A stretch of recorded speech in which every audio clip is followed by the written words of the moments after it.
Good afternoon on what is a bright, warm and sunny day. I'm here in the Nook with a parcel to continue unboxing and a nice hot cup. No, hold on a minute. I don't have a nice hot cup of tea. Where's my nice hot cup of tea? Oh, thank you. Normally I don't get my tea brought to me like this, honest. Not in the garden, anyway. Anyway, I have a nice hot cup of tea. And, of course, this parcel. So, yes, thank you very much. And I've already opened this parcel. It's very well packed. And in here were not one, not two, but 4 books. And as you can see, they are all for Adventures in Middle-earth, which was Cubicle 7's melding of essentially the One Ring setting, the Middle-earth setting. They originally published in 2011, and then basically with Dungeons and Dragons 5th edition. Now, I've already had a look at the player's guide, so the next one I'm going to have a look at is the Loremaster's guide. Okay, it's a little bit slimmer. There we go, really nice piece of artwork on the front, a sense of scale to that forest, a really nice touch. So, everything a Loremaster needs to create adventures in the world's greatest fantasy setting. So, it's a dangerous business, Frodo, going out your door. You step onto the road, and if you don't keep your feet, there's no knowing where you might be swept off to. The world's greatest fantasy setting comes to the world's most popular role-playing game rules. The Loremaster's Guide presents inspiration, guidance and additional new rules to help you create and run encounter adventures and campaigns in the world of The Hobbit and The Lord of the Rings using the OGL rule set. The quest that began in the Player's Guide continues in this lavishly illustrated hardcover Adventures in Middle-earth Loremaster's Guide. Packed with setting information, Loremaster guidance and expanded rules, this volume is an invaluable resource for your games. Adventures in Middle-earth Loremaster's Guide contains extensive setting information for Woodland, a comprehensive guide to Lake Town, advice on theme and building your character group before the game begins, notes on the adventuring phase, inspiration, rests and more, expanded journey rules including guidance on narrating Middle-earth journeys, information on help you create your own journey tables, a guide to creating and playing NPCs, a gallery of NPCs for your games, Woodland Beastry of Adversaries, new rules for customizing monsters and using scenery in battle, notes on treasures in Middle-earth, magic items and weapons, a guide to exploring, offering expanded magic options, advice on running the Fellowship phase, patrons, sanctuaries and undertakings. So, yes, best used with the Adventures in Middle-earth Player's Guide and the latest edition of the world's favourite role-playing game, all listed on the back.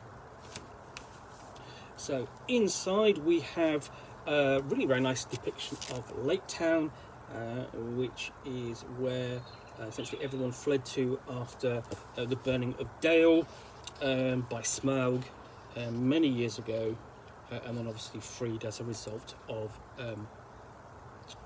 the Battle of the Five Armies. And then we have a sense of journey here and a nice piece of artwork. I mean, there's going to be lots of good artwork in here. These are always nicely done books, and the same again for the One Ring as well. Whether in fact you are looking at the first edition from Cubicle 7 or indeed the recent edition from Free League Publishing.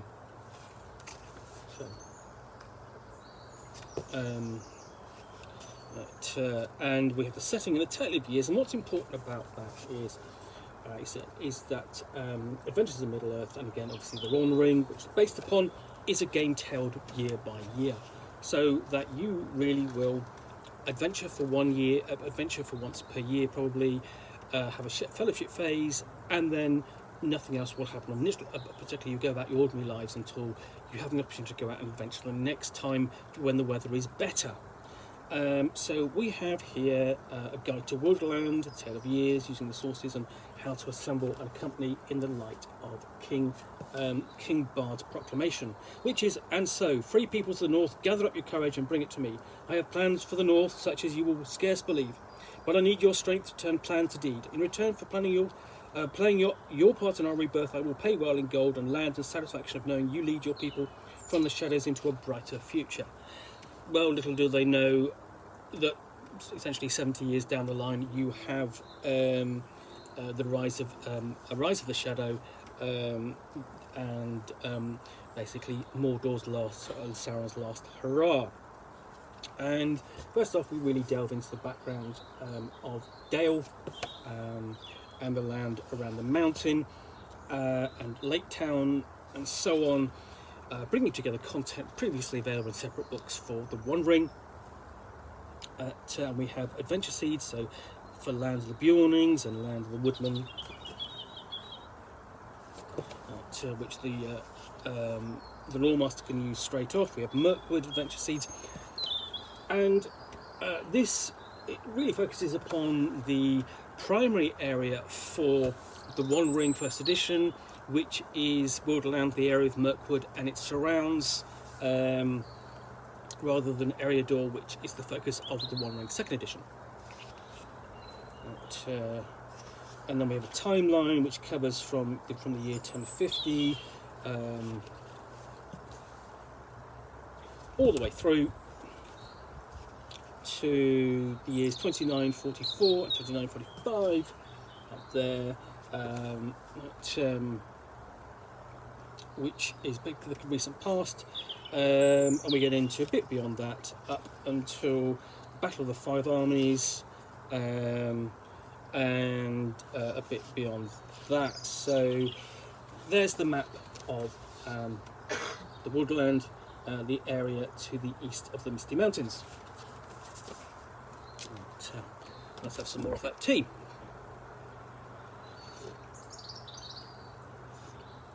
Oh. So then we have a proper guide to Lake Town. And it's likely that this is in the One Ring First Edition again, and in also, of course, in Adventures in Middle-earth. That's the starting point for your campaign. You have all heeded the call to adventure and the chance to make the lands of the Free Peoples a better place to live for all. Because despite Smaug being killed and the peoples gathering together for the Battle of Five Armies, it's still a dark and dangerous place out there, and there are secrets and things to be avoided and found and be rid of. So here we have a nice encounter again, presumably with Gandalf sat around the table, talking about past adventures and subsequent adventures to have. So, and this is talking about how the setup and what you do before the game.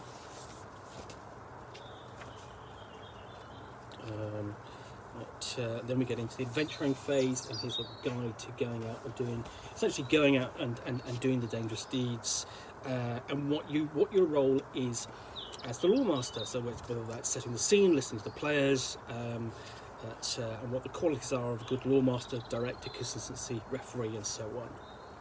And then, of course, addressing the nature of Tolkien's canon, how far you adhere to it. Interesting that essentially that what you're doing essentially is it's the sources are subjective. You fill in the blanks, and it's all about the characters. And it's one of the things that people are going to say, oh, how can I play in Middle-earth? Because it's got all these big characters, and you're all aware of who those characters are, whether that's Bilbo or Durin or Radagast or Gandalf and so on. How can I get around with all these big characters doing all these big things? Well, there's plenty of scope between those characters. There's plenty going on where they're not having adventures, and you can have those adventures yourself. And here we have the rules for those adventurers, so that in those spaces you can become heroes. You can make names yourselves, and that's really the joy of exploring this world.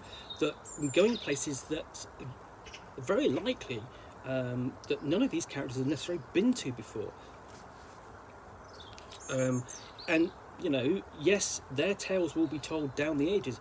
Yours might be mentioned in footnotes and so on, but that doesn't necessarily matter. You're not there sort of like to be to be the heroes on their stage. You're there to be the heroes on your own stage. Then we go into Journeys Expanded, and this is an important aspect of Adventures in Middle-earth and One Ring. Is it takes time to get anywhere, and that time is played out, and everyone has a role on that journey. It's difficult, it's dangerous. You need a hunter, a scout, someone who's going to build the camp, someone's going to keep an eye out, and so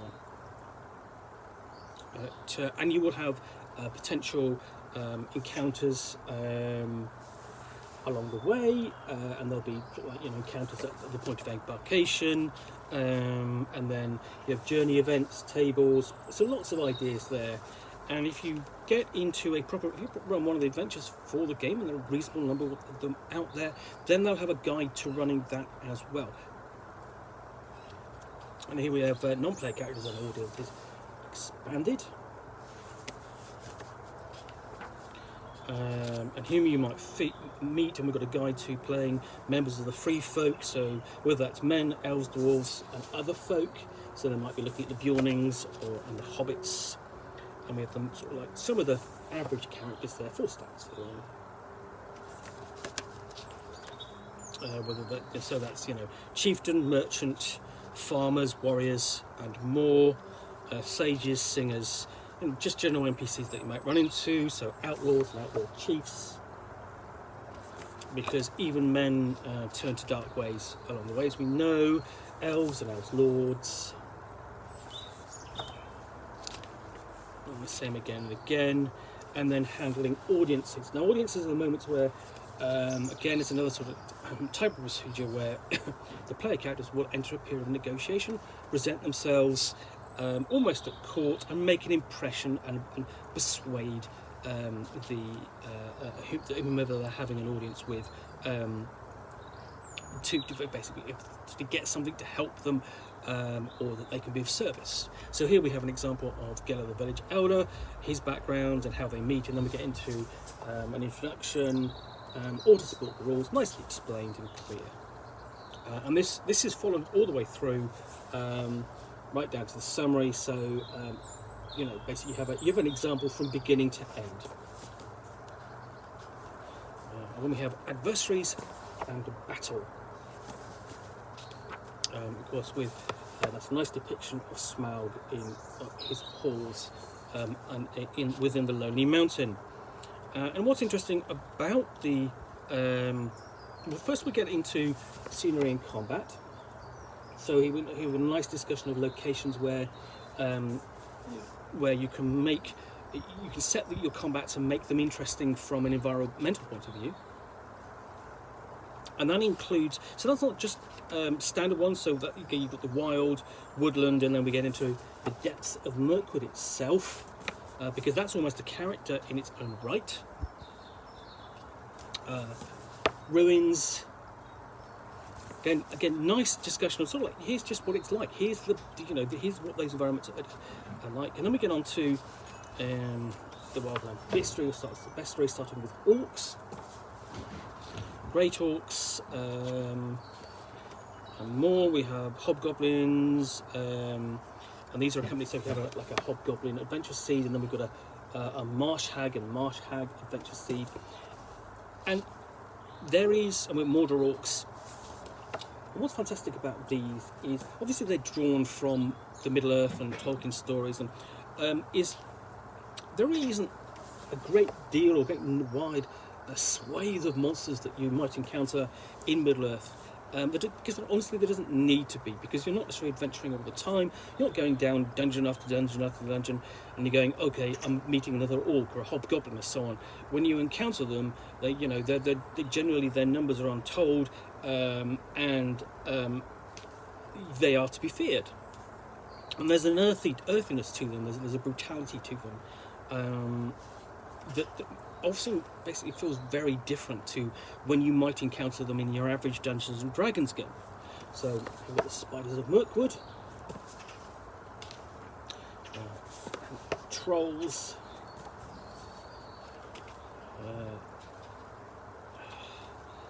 so lots of different types of trolls. Got a marsh ogre as well. So lots of different types of beasts and creatures. And then we get into wolves, and wolves are almost, you would think, oh, wolves, yeah, they're an easy threat. No, they're not.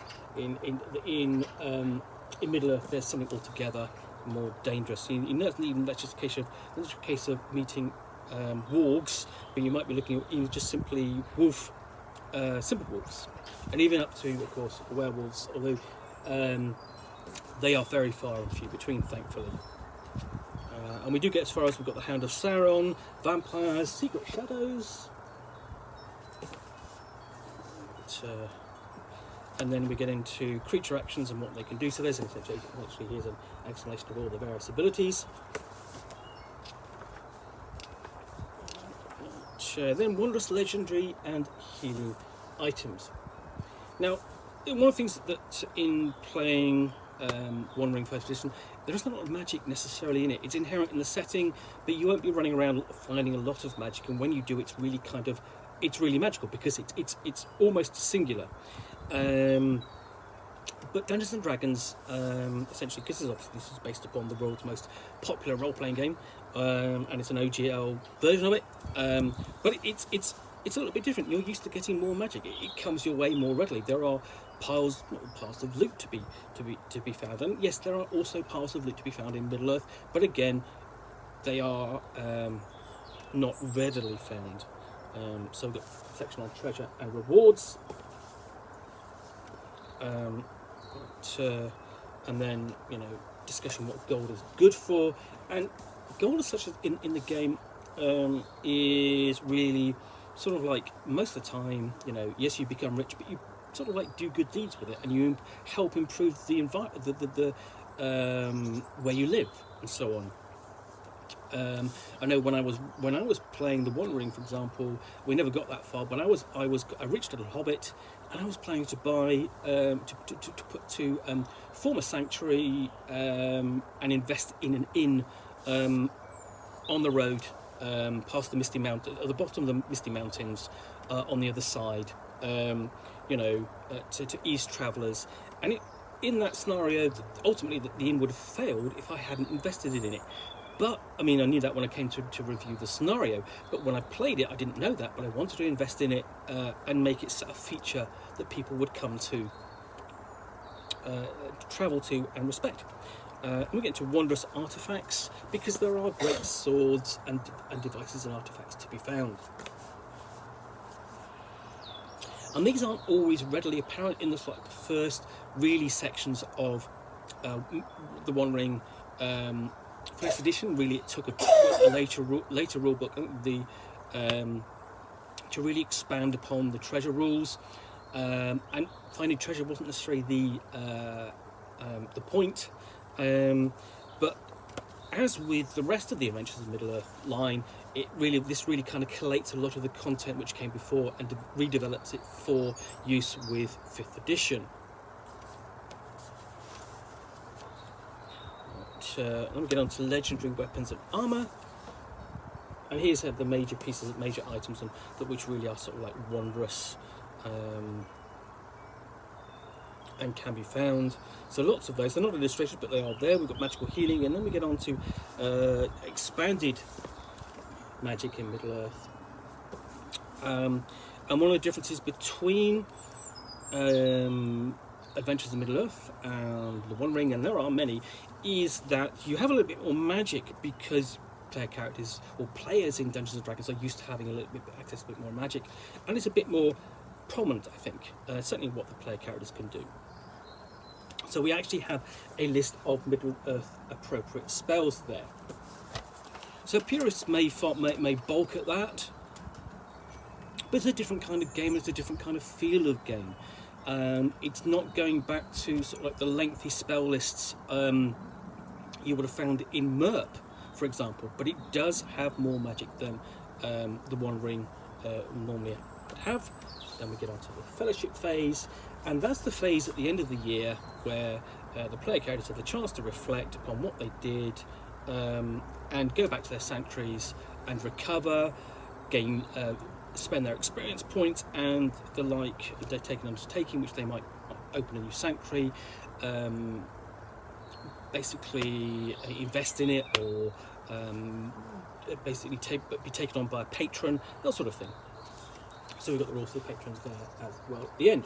So this is everything you really kind of need, together with the Adventures in Middle-earth Player's Guide, but that's the Adventures in Middle-earth Loremaster's Guide. Everything that she needs to run Adventures in Middle-earth. Anyway, thank you very much for watching another unboxing of the Nook. If you've enjoyed this, then please do click on the like button down below. And if you've got any comments or feedback, I appreciate you taking the time to post those.